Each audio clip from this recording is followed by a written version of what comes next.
Imyaka 59 irarangiye Uburundi bwikukiye. Uyu munsi ni ku itariki 1 Mukakaro, aho Uburundi buramutse buhimbaza umunsi mukuru wahariwe ukwikukira. Ni intahe yarondewe n'umuganwa atari umugani Rudoviko Rwagasore. Uyu munsi Uburundi buramutse buhimbaza uwo munsi mukuru udasanzwe ku gihugu. Indongozi zitandukanye baramutse bashika kuri no mutumba wa Vugizo kugira ngo bashire amashurwe ku ntatemwa, aho umuganwa atari umugani Rudoviko Rwagasore yashoboye kuba ashingurwa. Kuva ku mukuru w'igihugu, urongoye inama nshingamateka, inama nkenguzamateka n'izindi ndongozi bakaba bari bishikiye muri kino kibanza.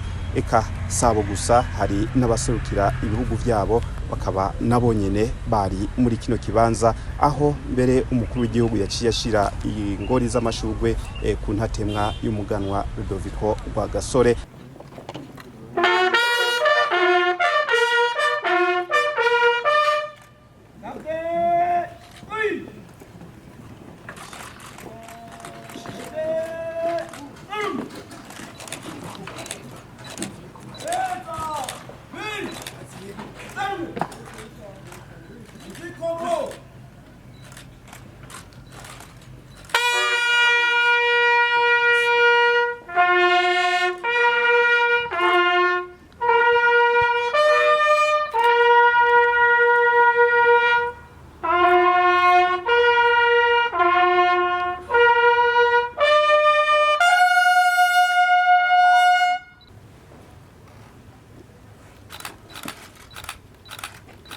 Agakurikirwa n'abaserukiye ibihugu vyabo hano mu Burundi.